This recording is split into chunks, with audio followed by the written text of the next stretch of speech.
Hai guys, balik lagi sama aku Rin di GMP Story, tempat dimana kita akan berbagi fiksi horor, creepypasta, teka-teki riddle, cerita misteri, atau pengalaman horor yang menyelinap dalam kehidupan sehari-hari. Kali ini kita akan merambah ke alam yang lebih tinggi, di mana keindahan gunung bertemu dengan hal horor yang tak terduga. Aku yakin banyak dari kalian sudah merasakan sensasi mendebarkan naik gunung. Tapi tahukah kalian bahwa puncak gunung juga menyimpan cerita-cerita horor yang mendebarkan? Di video kali ini kita akan memaparkan pengalaman seram yang dialami oleh para pendaki. Dari kabut tebal yang menutupi segala jejak, hingga bunyi-bunyi aneh yang meresap dari dalam hutan lebat. Kita akan merasakan ketegangan saat melangkah lebih dalam ke dalam dunia puncak yang misterius ini. Kisahkan diri kalian pada saat berjalan di antara pepohonan gelap dengan cahaya senter sebagai satu-satunya teman. Bagikan perasaan kalian ketika tiba-tiba merasakan hadirnya sesuatu yang tak terlihat. Pengalaman horor di puncak gunung ini akan membawa kita pada perjalanan yang tak terlupakan dan menggetarkan. Ini adalah kisah tentang Jami yang tengah melakukan pendidikan latihan dasar pecinta alam di sebuah gunung. Di sana, dia membuktikan sendiri bahwa fakta mengenai hal-hal mistis dan horor yang seringkali terjadi di gunung itu adalah benar adanya. Jangan lupa siapkan earphone di telinga kalian agar bisa merasakan sensasi horor yang lebih mendebarkan. Dan ayo, kita dengerin cerita Jami sama-sama.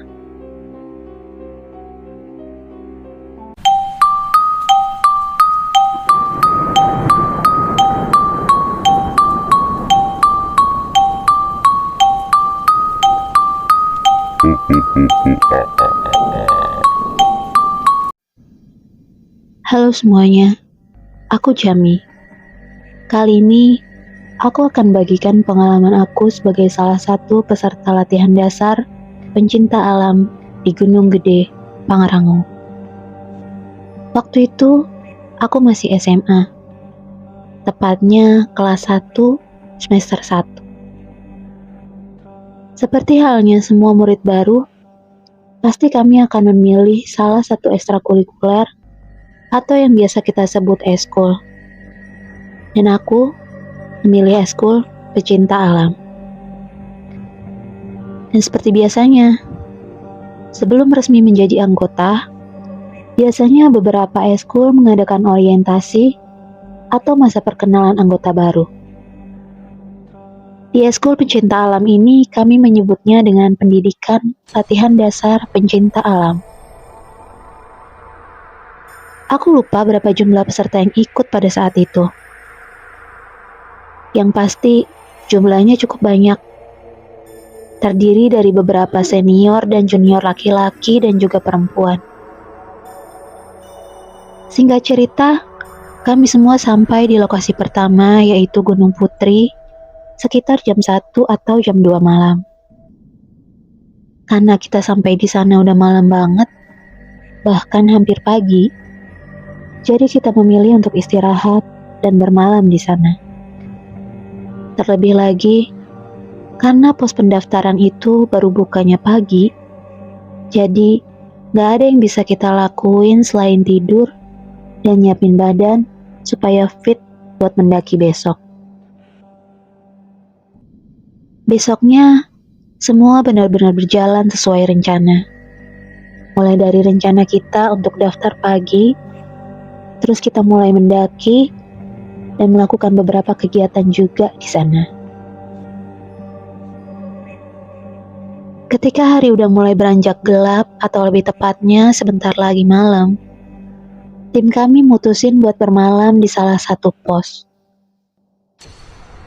Aku lupa nama posnya apa, tapi yang aku ingat adalah waktu itu para senior mutusin buat mendirikan tenda mereka di salah satu wilayah pos. Sementara para junior diminta untuk mendirikan tenda yang posisinya agak keluar meskipun gak terlalu jauh dari pos. Beberapa waktu berlalu sampai pada akhirnya malam tiba. Ditambah lagi, saat itu posisinya juga hujan. Jadi kita nggak bisa melakukan beberapa kegiatan outdoor. Semuanya cuma bisa bersantai di dalam tenda masing-masing. Sampai pada akhirnya, kita para junior dengar suara ribut-ribut dari tenda senior. Kita penasaran. Akhirnya, kita putusin buat cari tahu ada apa sebenarnya. Ternyata para senior lagi sibuk ngurusin tenda mereka yang basah.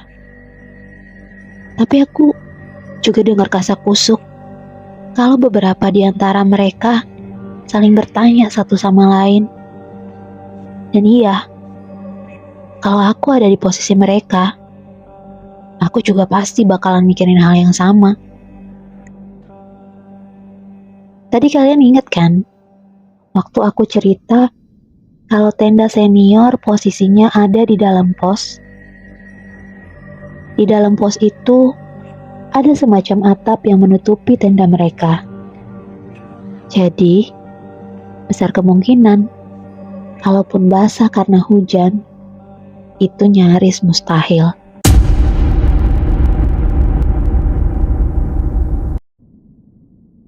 Tapi akhirnya kita coba pikirin hal yang positif aja. Mungkin aja atap posnya bocor. Jadi, tenda mereka basah kena air hujan. Paginya, kami melanjutkan aktivitas pendakian hingga sampai di alun-alun Surya Kencana.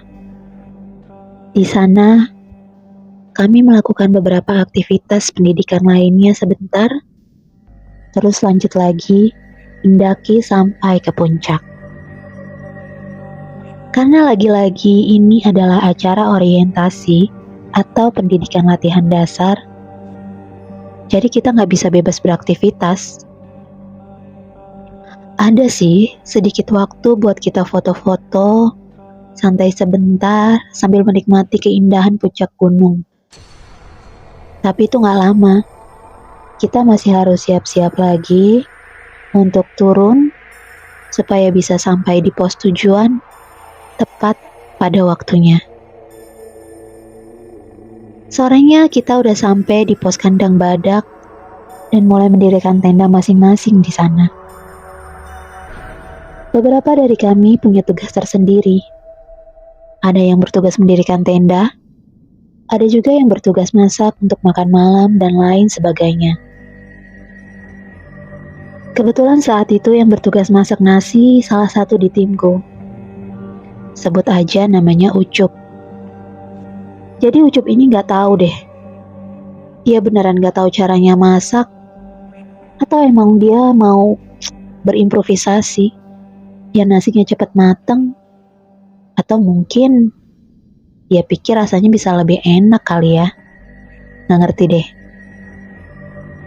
Jadi, dengan sangat konyolnya, dia mencampur beras sama minyak tanah. Kalian tahulah, kalau mau masak nasi, harusnya beras dicampur sama air kan? Ini bukannya air yang dimasukin ke panci, tapi malah minyak tanah. Jadi, waktu itu panci ditaruh di perapian, apinya nyala gede banget. Untung aja waktu itu kita semua bisa cepet-cepet padamin apinya. Jadi, api itu gak menyebar kemana-mana. Aku yakin banget, bukan cuma aku aja yang kesel banget sama kelakuannya Ucup. Tapi ya udahlah, gak ada gunanya juga kalau masalahnya diperpanjang sampai berlarut-larut. Akhirnya salah satu dari tim aku milih buat masak nasi yang baru. Kali ini berasnya dicampur sama air ya, bukan sama minyak tanah lagi. Dan karena kita juga udah buru lapar dan hari juga udah semakin malam, bekas nasi yang dicampur sama minyak tanah tadi, yang gosong itu, kita biarin begitu aja. Karena percuma, gak bisa diapa-apain juga. Sekitar jam 10 atau 11 malam, di saat kita semua udah selesai makan dan bersiap untuk tidur, tiba-tiba aja kita dengar ada suara peluit 2 kali. Jadi suara peluit ini adalah tanda panggilan dari para senior yang ditujukan ke para junior. Kalau peluitnya ditiup atau berbunyi 1 kali, tandanya seluruh tim harus berkumpul di tenda senior. Dan kalau tiupannya berbunyi 2 kali, cukup 1 orang aja perwakilan tim yang datang ke tenda senior. Biasanya mereka mau kasih tugas atau mau kasih informasi tertentu. Waktu itu, kita sepakat supaya Ucup aja yang ke sana. Hitung-hitung karena tadi dia udah bikin kita kesel karena bikin insiden yang bikin heboh. Pas sampai di tenda senior, ya seperti biasanya. Yang Ucup lakuin pada umumnya absen, terus sebutin nama, terus diem, tunggu aba-aba aja gitu dari senior. Tapi bukannya kasih tugas atau informasi, senior yang ada di situ itu pada malah celingukan kebingungan sambil natap Ucup. Terus salah satu dari mereka nanya, "Lu ngapain kesini? Emang ada yang manggil?" si Ucup makin bingung. Terus dia jawab, "Tadi ada suara peluit 2 kali, Bang. Makanya saya kesini." mereka semua semakin bingung. Sampai akhirnya senior itu kasih tahu kalau sebenarnya dari tadi sore mereka juga kebingungan nyari peluit mereka.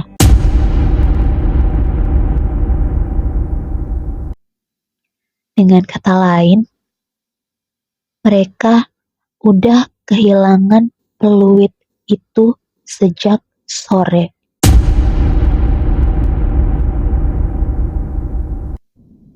Jadi, nggak mungkin salah satu dari mereka bunyiin peluit itu. Sementara, peluit yang mereka bawa cuma 1. Terus, kalau bukan para senior, siapa dong yang bunyiin peluitnya?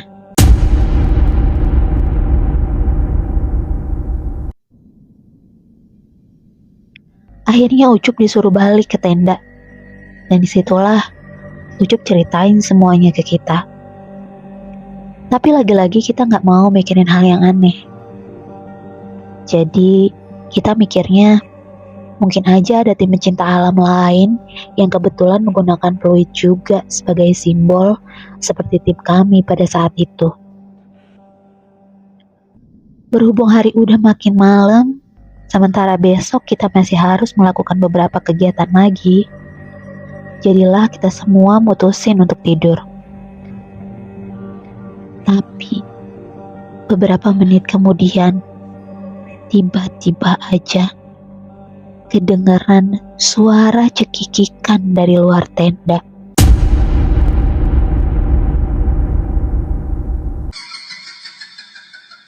Terus kita semua bisa mikir, ini ada apa lagi sebenarnya? Kenapa malam ini tuh banyak banget hal aneh? Padahal malam-malam sebelumnya semuanya berjalan lancar aja. Gak ada kendala apapun. Kita coba inget-inget lagi apa ada sesuatu yang salah. Sampai beberapa kali ada kejadian aneh kayak gini. Dan akhirnya aku ingat kalau tadi kita lupa beresin campuran nasi sama minyak tanah yang gosong tadi. Akhirnya kami ngeberaniin diri buat keluar tenda dan beresin itu panci sama isinya yang udah gosong itu. Kita bersihin, terus balik lagi ke dalam tenda. Dan benar aja, Setelah kita beberes, gak ada gangguan apa-apa lagi. Sampai akhirnya kami lagi-lagi dibangunin buat melakukan kegiatan orientasi sekitar jam 2 pagi. Terus kita lanjut turun sampai akhirnya tiba di pos Panyacangan. Meskipun posisinya masih siang, tapi para senior minta kita semua buat diriin tenda di sana. Kayaknya malam itu kita bakalan nginep. Dan masih sama seperti biasanya, tenda senior lagi-lagi posisinya ada di dalam pos, sementara tenda junior di luar pos. Kali ini posisi tenda junior cukup unik, karena gak jauh dari tenda kami itu ada kelihatan air terjun, dan juga di seberangnya lagi ada hutan. Dan posisi tanahnya juga agak turun. Malamnya sekitar jam 7 malam, atau mungkin jam 8, lagi-lagi turun hujan. Jadi, acara malam itu terpaksa ditunda, karena kami gak bisa melakukan aktivitas di luar. Karena kami gak tahu harus ngapain, dan kebetulan hari itu juga jatuhnya adalah malam Jumat. Salah satu dari kami mutusin untuk membaca Yasin yang juga diikuti sama beberapa teman lainnya. Berbeda sama suasana di tenda junior, sayup-sayup aku denger di tenda senior lagi pada asik nyanyi. Mungkin mereka juga bosen dan bingung mau ngapain. Jadi ya mereka memilih main gitar sambil nyanyi-nyanyi kecil. Tapi tiba-tiba aja nyanyian mereka terhenti dan berganti dengan sedikit keributan. Karena untuk kedua kalinya kejadian yang sama keulang lagi.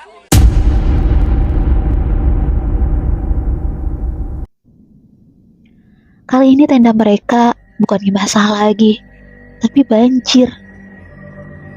Dan itu juga tiba-tiba aja datangnya. Gak tahu airnya datang dari mana. Oh iya, aku lupa kasih tahu kalian kalau selain tenda senior ada di dalam pos yang ada atapnya, posisi tenda mereka juga ada di atas dataran yang lebih tinggi dibandingkan tenda junior. Jadi, kalau misalnya tenda mereka memang kena banjir, secara otomatis harusnya tenda junior juga kena banjir kan? Tapi gak tahu kenapa, tenda kami tuh aman-aman aja. Gak ada sedikit pun air yang mengalir, kecuali emang dari hujan itu sendiri, genangan-genangan yang ada di situ. Singkat cerita, sekitar jam 2 pagi, kami dibangunin lagi buat melakukan kegiatan yang mungkin sempat tertunda karena hujan tadi. Dan karena rencananya malam ini adalah hari terakhir kita melakukan kegiatan, jadi semuanya diwajibkan untuk hadir karena besok kita harus sudah kembali ke sekolah. Malam itu, kami diminta berkumpul di dekat air terjun yang lokasinya emang gak terlalu jauh dari pos dan tenda kami. Setelah semuanya berkumpul, acara masih juga belum dimulai. Ternyata masih ada 2 orang senior perempuan yang belum juga datang. Jadi, 2 orang senior ini emang minta tim kami untuk jalan duluan aja, karena mereka akan menyusul gak lama kemudian. Tapi setelah ditunggu-tunggu cukup lama, mereka gak juga datang. Sampai akhirnya, beberapa di antara senior lainnya mutusin buat jemput mereka berdua ke tenda. Gak butuh waktu lama sampai pada akhirnya kedua senior perempuan ini akhirnya sampai di lokasi air terjun. Tapi ada yang aneh sama ekspresi mereka berdua. Muka mereka seolah nunjukin kalau mereka habis lihat sesuatu yang menyeramkan. Karena ngerasa ada sesuatu yang gak beres terjadi sama 2 senior ini, Lagi-lagi kami menunda kegiatan untuk lebih dulu menenangkan mereka berdua sambil nanya sebenarnya apa yang terjadi sampai mereka kelihatan pucat dan ketakutan kayak gitu. Nah, mereka cerita kalau sebenarnya beberapa saat setelah tim kami semua meninggalkan lokasi tenda, mereka emang masih ada di dalam tenda. Ada sesuatu yang harus mereka lakukan. Biasalah, urusan cewek mungkin. Setelah urusan mereka selesai, mereka rencananya mau langsung nyusul. Tapi, pas mereka buka tenda, tiba-tiba aja ada sosok hitam, tinggi, besar, berdiri tepat di depan tenda mereka.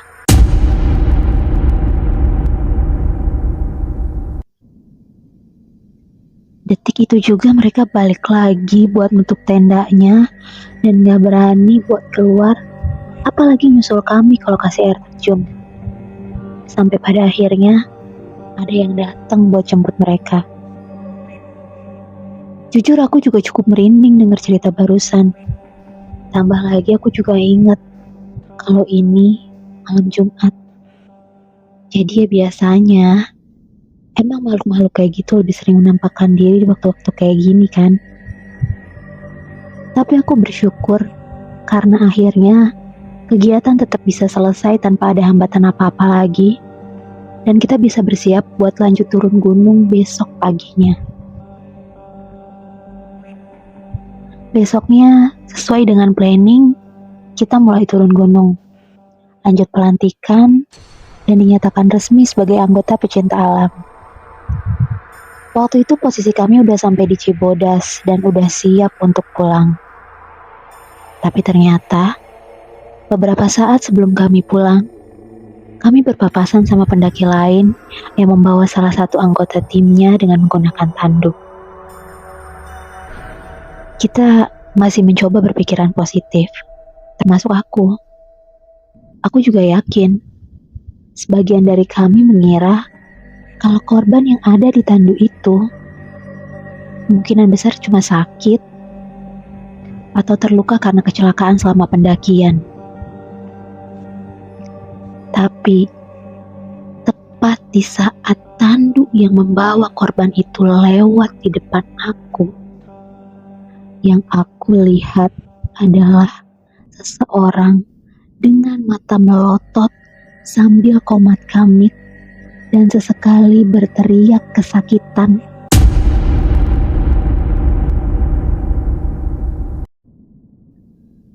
Terus badannya diikat cukup kuat di atas tanduk. Gak ada satupun yang berani nanya dia itu kenapa atau apa penyebabnya sampai terjadi hal itu. Dan sampai hari ini aku dan tim yang ikut pada saat itu juga gak pernah tahu jawaban dari pertanyaan yang ada di kepala kami pada saat itu. So guys, gimana cerita Jami barusan? Apakah ada dari kalian yang tiba-tiba keinget sama pengalaman horor kalian selama masa orientasi? Atau ketika sedang melakukan study tour? Atau mungkin gathering? Atau acara apapun yang membawa kalian ke tempat-tempat tidak biasa yang belum pernah kalian kunjungi sebelumnya? Coba komen di bawah, atau boleh juga dikirim ke email aku. Emailnya ada di kolom deskripsi. Siapa tahu aja, cerita kalian bisa kita bacain di sini, dan kita bisa berbagi nuansa horor dengan pendengar GMP Library lainnya. Akhirnya kita udah sampai di akhir video. Terima kasih buat Jami yang udah flashback ke masa SMA-nya untuk berbagi pengalaman horor teman-teman GMP. Terima kasih juga buat kalian yang udah nonton video ini sampai selesai. Jangan lupa like, komen, dan share kalau kalian suka video ini. Bantu kita agar channel ini bisa terus berkembang dan memberikan tontonan yang menarik dan menghibur buat kalian semua. Karena tanpa dukungan kalian, we are nothing. Jangan lupa juga buat subscribe dan nyalakan notifikasinya biar kalian gak ketinggalan video-video baru di setiap minggunya. Sampai ketemu di video berikutnya. Bye.